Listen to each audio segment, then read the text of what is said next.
फसल आपने बोई है तो काटना आपको ही पड़ेगा, कोई दूसरा थोड़ी काटेगा। आज कत्ल करता है, 10 साल मुकदमा चलता है, 20 साल की सजा होती है।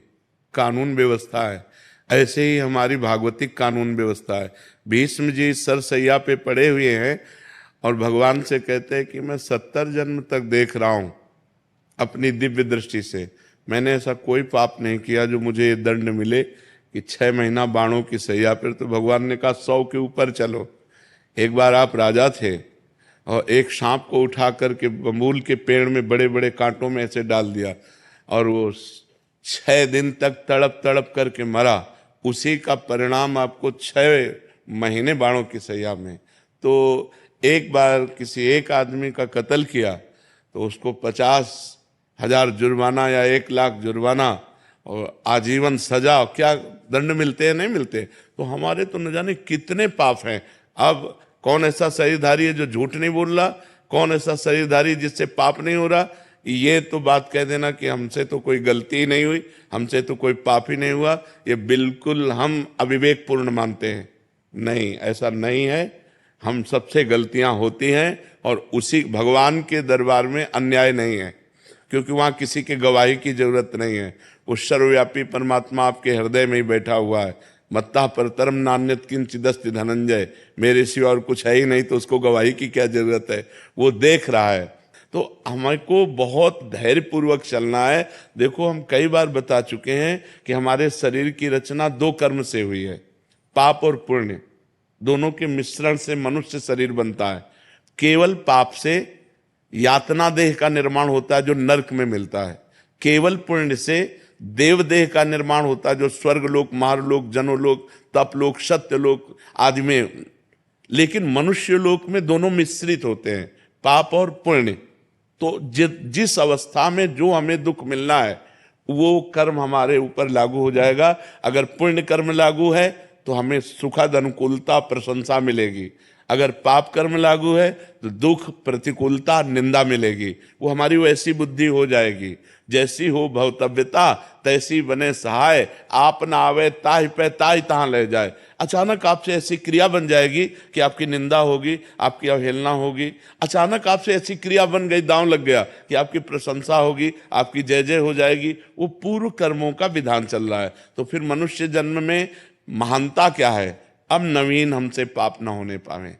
अब नवीन कर्म हम ऐसे ऐसे समझ समझ के करें कि हमारी आगे की जो जन्म हो या आगे जो हमें मिले वो बहुत अच्छा ही हो। पाप कर्म नहीं होने चाहिए। अब हमसे गलती नहीं होनी चाहिए। अब लो नसानी अब ना सही हो। तो ये पक्की बात समझ लीजिए कि अपने कर्म को ही भोगना पड़ रहा है। इसमें बिल्कुल संशय न कीजिए कि मैंने तो पाप नहीं किया। किसने प्रश्न किया था? ईमानदारी से देखो सखी, वृंदावन में बैठी हो, ईमानदारी से जब से तुम्हें याद है तब से अब तक देखो, केवल इसी जन्म में क्या आपसे पाप नहीं हुई? क्या आपसे गलती नहीं हुई? आप विचार करके देखिए, हमसे पूर्व जन्म में कितनी गलतियां हो गई हैं। इतनी गलतियां हो गई कि भगवान ने कृपा करके मुझे मनुष्य शरीर दिया है। मेरे कर्म से मनुष्य शरीर नहीं मिला। कबहू का करी करुणा नर देहि, देत ईश बिन हेत स्नेह। अब भी भगवान की कृपा देखो कि आप साधु समागम में बैठी हो, आप वृंदावन आई हो, संत समाज में बैठी हो। अब मोहि भाव भरोस हनुमंता, बिनु हरि कृपा मिले नहीं संता। तो भगवान तो आपको दुलार ही कर रहे हैं, भगवान तो आपको कृपा ही कर रहे हैं। पर हमने गलती की है तो वो भोग तो हमें भोगने पड़ेगा। उमर जी, इस जन्म का कब भोगना पड़ेगा? अगला। जब अभी जो वर्तमान में गलतियां। अगला। और ऐसा भी हो सकता है कि इसी जन्म में भी उसका दंड मिल जाए।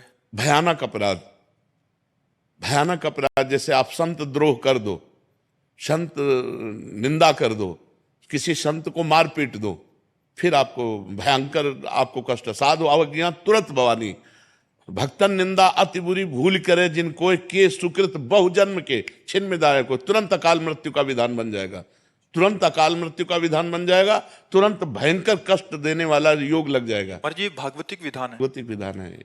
2 मिनट में किसी को मार दिया, इसके बाद आजीवन कारागार, और उसको ऊपर से बोले 1 लाख रुपया जुर्माना। तो ये जो हम भोगने आते हैं मृत्यु लोक में, जुर्माना भोगने आते हैं।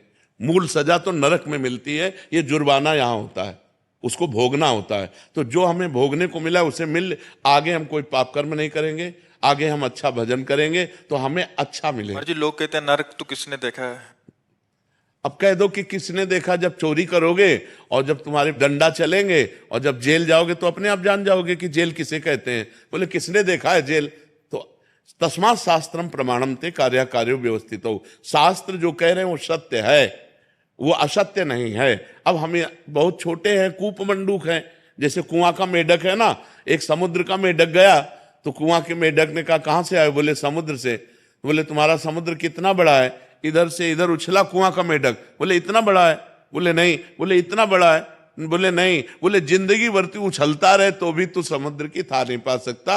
अनंत ब्रह्मांडों के रचयिता भगवान ने रचा है, स्वर्ग नरक पाप पुण्य उसका फल दोनों रचे और आपको छूट दे दी है, आप पाप कमा लो या पुण्य कमा लो। तो मनमानी आचरण करने में कोई तो मानता नहीं है, और जब परिणाम आता है तब भगवान को कोसता है। तो ये विधान भगवान का बनाया हुआ आपके कर्म के अनुसार है, आपने जो कर्म किया उसके अनुसार विधान बनाया हुआ है।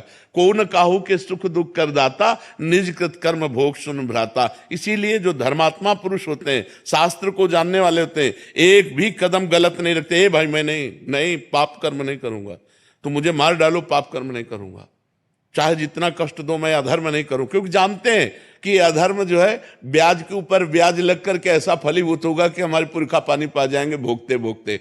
तो ये भगवान का गलती थोड़ी है कि यार एक को तो इतनी सुख सुविधा दे दी, एक को इतनी दुख दुविधा दे दी। नहीं, दोनों के कर्म हैं। उसने कर्म किया उस जगह पहुंच गया, उसने कर्म किया इस जगह पहुंच गया। एक बार राजसूय यज्ञ में एक चीटा एक दाना लेकर के चावल का, और एक टांग टूटी हुई थी, 3 टांगों से बड़ी मेहनत से चल रहा था। अर्जुन जी ने देखा, भगवान से कहा सर्वलोक महेश्वर श्री कृष्ण, क्या इस पर कभी कृपा नहीं होगी? ये बेचारा चीटा एक चावल के दाने को बड़ी मेहनत से ले जा रहा है। तो भगवान ने कहा तुम्हें पता नहीं मुझे पता है, ये 14 बार इंद्र बन चुका है। राजसूय यज्ञ का वो चीटा जो एक दाना चावल बड़ी मेहनत से ले जा रहा था, वो 14 बार इंद्र बन चुका है। महाराज नहुष इंद्र के पद में थे और व्यभिचार प्रवृत्ति से इंद्राणी के साथ भाव गलत किया तो तुरंत जो है अजगर की योनि में आ गए। कर्म तुरंत देखो ना, बड़े बड़े अधिकारी को सस्पेंड कर दिया जाता है। आप अपने कर्म जहां उत्तम किए तो आप चढ़ते चले जाएंगे। बुद्धिमान वही है जो सुख दुख को भोग कर भजन करते हुए नया पाप ना करे और अपने जन्म को भगवान में समर्पित कर दे। यहां का यश कितने मिनट का? जब तक तुम्हारा शरीर छूटा कौन पूछता है यार? तुम चाहे जिस पद में हो और चाहे जितने बड़े यशस्वी हो, तुम्हारे मरने के बाद यहां जब भगवान का नाम नहीं ले रहे लोग तो तुम्हारा नाम कहां से लेंगे? और तुम्हारे साथ जाएगा क्या? यहां का बैंक बैलेंस, यहां की वाह, यहां की तुम्हारी पत्नी पुत्र परिवार। अरे जब देह नहीं जाएगा तो तुम्हारे साथ कुछ नहीं जाएगा। दुनिया में लाखों का मेला जुड़ा, हंसा जब उड़ा तो अकेला उड़ा। उसे अकेला भोगना पड़ता है, फिर नई योनियों में जाकर के दुर्गति भोगता है। इसलिए होश में रहो, जो पूर्व पाप का कर्म है उसे भोग लो हंसते हुए। आगे कोई पाप मत करो, नाम जप करो और अच्छे आचरण करते हुए विजय को प्राप्त हो। परमात्मा ने तुम्हें खेती दे दी और बीज दे दिया, अब बोते क्या हो ये तुम्हें देखना है।